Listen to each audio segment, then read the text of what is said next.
Welcome to Quiet Money. Before we begin, I invite you to slow down. Let this video play in the background as you breathe, unwind, and simply listen. Because today, we're exploring something subtle, something invisible, a force that shapes nearly every decision you make with money, even when you think you're in control. Let me ask you something. Have you ever bought something, not because you truly needed it, but because, in that moment, it felt like the missing piece of your life? A new phone, a pair of shoes, a trip, a gadget, a small promise of happiness wrapped inside a purchase. And have you ever noticed how quickly that feeling fades? It's strange. We live in the wealthiest age in human history. We have more comfort, more access, more convenience. Yet many people feel poorer than ever. Why? Because we live inside a machine, a silent, sophisticated system built to keep us consuming. And most people don't even know they're inside it. Today, we're going to step outside of it, calmly, thoughtfully, and we're going to look at the consumer mindset with quiet honesty, not to judge it, but to understand it, and eventually, escape it. So, take a breath. Let's begin. We often think our relationship with money is personal, private, and self-directed. But the truth is, it has been shaped long before we arrive at adulthood. The modern consumer mindset was engineered, slowly, deliberately, over the past century. In the early 1900s, companies realized something powerful. If they wanted to grow endlessly, people needed to buy endlessly. And so, advertising evolved from describing products to shaping identity. It began to whisper subtle messages. You're not enough yet, but you could be, if you owned this. And that whisper has followed us into modern life. We don't just buy objects anymore. We buy the feeling of who we hope to become. We buy stories. We buy belonging. We buy tiny escapes from discomfort. The result, a world where millions are trapped inside a loop. Work gives spend, gives feel empty, gives repeat. And inside that loop, wealth becomes impossible. Not because people don't earn enough, but because the consumer mindset quietly drains the one thing wealth requires: patience. True wealth grows slowly. Consumption demands urgency. One feels like a calm river. The other feels like a storm. Most people live inside the storm without knowing it has a weather pattern. But once you learn to step outside of it, life begins to feel very different. The consumer mindset isn't loud. It isn't obvious. It doesn't shout. It arrives as a whisper. You deserve this. Treat yourself. Success looks like this. It feels natural, almost harmless. But behind this whisper lives a psychological loop carefully crafted to keep you wanting. Companies study human behavior. They measure your clicks, your pauses, your cravings. Then they design experiences that speak directly to the parts of your brain that crave novelty and reward. And humans, we are soft creatures in the presence of reward. We love the feeling of anticipation. We love the spark in the brain, the quick hit of dopamine right before a purchase. Not the product itself, the anticipation. That's why the happiness disappears so quickly after buying something. The brain isn't wired to be satisfied by ownership. It's wired to be excited by the possibility of something new. This is the foundation of the consumer mindset. Always wanting one step ahead of where you are now. Never quite content. Never truly present. But this endless wanting has a cost. A quiet one. It steals your peace. It drains your time. And most importantly, it prevents money from staying in your hands long enough to transform into wealth. Wealth doesn't grow through desire. It grows through patience, restraint, and clarity. The consumer mindset clouds all three. Let's go deeper, because escaping the consumer mindset isn't about willpower. It's about understanding the layers beneath our choices. Most purchases fall into three psychological categories. 1. The emotional bandage. Something to soothe a feeling you don't want to face. Stress, loneliness, boredom, restlessness. Consumption becomes a momentary escape. 2. Identity expression. We buy based on who we think we are, or who we want others to think we are. Clothes, cars, lifestyle accessories, they become symbols, not objects. 3. Status alignment. We compare ourselves with people around us, coworkers, friends, strangers, online. We adjust our spending to blend in with a tribe, even if that tribe isn't the right one for us. These forces shape 90% of spending decisions, yet most of them happen below consciousness. Escaping the consumer mindset begins with bringing them into the light. One of the strongest consumer traps is a simple phrase, "I can afford it," but affordability is an illusion. If buying something delays your financial freedom, you didn't afford it, you traded your future for it. The consumer mindset hides this trade. It makes you think purchases are isolated events. In reality, they are threads in a long tapestry. Each small decision affects the next. True wealth doesn't come from a single wise decision, but from thousands of small ones aligned with a long-term path. The consumer mindset pulls those decisions off the path, quietly, subtly, repeating the same message. You can have it now. But wealth whispers a different message. You can have much more later. There's another layer people rarely acknowledge. We're social creatures, deeply sensitive to the behavior of others. And the consumer world uses this sensitivity as fuel. Most people don't buy based on their needs. They buy based on the standards set by others. Your phone is influenced by your circle, your clothes by your environment, your home decor by what you see online, your vacations by the silent competition created on social media. You might think you are making independent choices, but in reality, you are swimming in a river that has been flowing long before you stepped inside. To escape this river, you must step onto the quiet shore, the place where your decisions come from reflection rather than comparison. This is where wealth starts to take root. When people say money is hard, they're usually not talking about money. They're talking about the emotional friction created by the consumer world. The difficulty isn't earning money. Most people will earn hundreds of thousands, even millions, across a lifetime.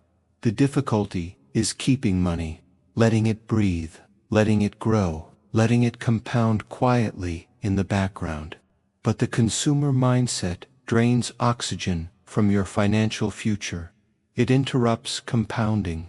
It takes potential wealth and converts it into temporary comfort. And that's the tragedy. Most people are not failing financially because they're incapable, but because they've been trained, almost hypnotized, into believing consumption is the path to fulfillment. It isn't. Consumption feels good for minutes. Wealth feels good for decades. There is a special kind of wealth that doesn't show up on a balance sheet. It can't be calculated or displayed, but it can be felt deeply. It's the wealth of wanting less. Wanting less doesn't mean living with nothing. It means no longer being controlled by the endless hunger for more. It's a kind of inner silence, a quiet confidence that doesn't need validation from purchases or status. When you no longer chase the next thing, your mind stops running. You start noticing the world around you. You enjoy simple moments. You feel time slowing down. And something magical happens financially. Your money finally has space to grow. because every dollar you don't spend is a dollar that can transform, a seed that can become a tree. Escaping the consumer mindset is less about restriction and more about liberation. It's stepping out of a noisy marketplace and into a personal sanctuary where your decisions become intentional. When you see through the illusion, consumption loses its power. You stop buying meaning and start creating it. And slowly, the psychology of wealth takes root. You no longer measure your life by what you own, but by the space you've created for things that truly matter: time, freedom, peace, and purpose. This is the shift that separates lifelong consumers from lifelong builders. There is a truth about the consumer world that few people talk about.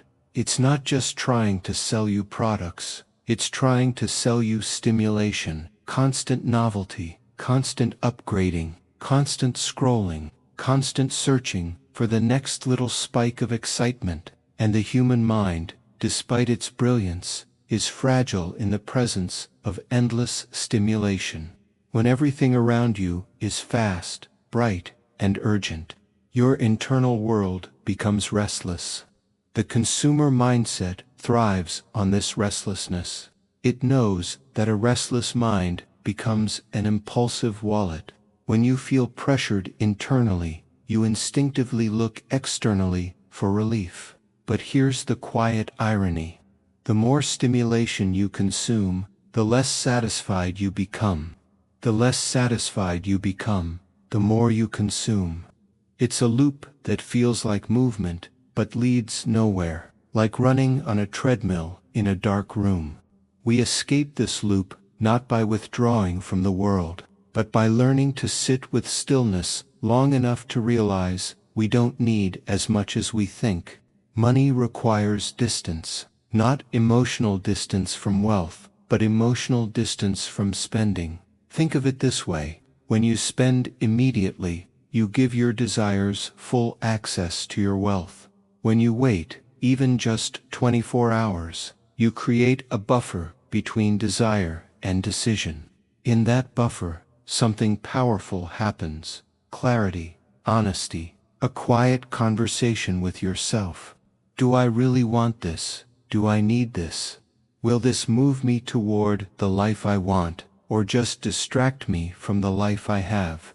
The consumer mindset pushes you to compress time. By now, don't think, don't pause, don't reflect. But wealth expands time. It encourages you to slow down, to choose deliberately, to let your future self have a seat at the table. Delay isn't denial. It's wisdom. One of the most persistent illusions the consumer world promotes is that comfort equals happiness. A softer couch, a newer car, a bigger house, a more luxurious experience. But comfort is a diminishing return phenomenon. The more you get, the less it means, the less you feel. Human happiness has always been built on things far more ancient: connection, growth, purpose, creativity, contribution, peace. None of these require constant consumption. None require owning the latest version of anything. Most of them actually flourish in simplicity. Escaping the consumer mindset means realizing that comfort is nice, but it's not the foundation of a meaningful life. And ironically, when you stop chasing comfort, you begin to feel something deeper: contentment. People rarely spend money, they spend emotion. Shopping because you're bored is emotional. Buying something to impress others is emotional. Upgrading because you feel behind is emotional. But money itself is just energy, a quiet form of stored potential, a resource that can shape your future if protected and guided with intention. The consumer mindset makes you treat money emotionally, as a solution, as validation, as reward. The wealth mindset treats money as energy, neutral, powerful, and patient. When you shift from emotional spending to energetic spending, something profound occurs. Your money stops leaking, your life stops feeling chaotic, and your financial decisions begin aligning with who you are becoming, instead of who the world expects you to be. Once you step back from the constant cycle of wanting, buying, upgrading, replacing, you begin to see the world differently. Advertisements look louder, trends look temporary, status symbols look fragile, and money for the first time begins to feel like something you can guide, rather than something that slips away. You realize most people are not choosing their purchases.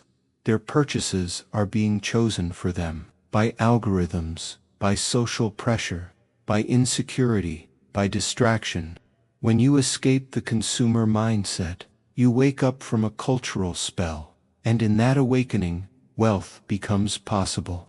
Not simply financial wealth, but a deeper wealth. The wealth of agency, of clarity, of saying no from a place of strength, and yes, from a place of intention. Because in the end, escaping the consumer mindset isn't about deprivation. It's about reclaiming your inner world, your time, your attention, your decisions, your future. As we come to the end of this reflection, I want to leave you with a quiet thought. Every day, you are being invited into two worlds. One world is loud, fast, shiny. It wants you to react, to chase, to purchase, to fill every moment of discomfort with something new. The other world is silent, patient, steady. It invites you to breathe, to choose, to build, to live on your own terms. One world belongs to the consumer mindset. The other belongs to the wealth mindset. And the truth is, you don't escape the consumer world in a single moment. You escape it quietly, choice by choice, day by day. A little less impulse, a little more intention, a little more distance between desire and action, a little more clarity about what truly matters. Wealth isn't created by perfection. It's created by direction. And when your direction points toward freedom, not consumption, your entire life begins to transform. So take your time, move gently, and remember, in the end, true wealth isn't purchased. It's found in the quiet space where you no longer need to prove anything to anyone, not even yourself. If you enjoy calm reflections about wealth, subscribe for more. And if this video helped you breathe a little deeper or see money a little differently, feel free to share your thoughts in the comments. Until next time, stay thoughtful, stay steady, and stay quietly wealthy.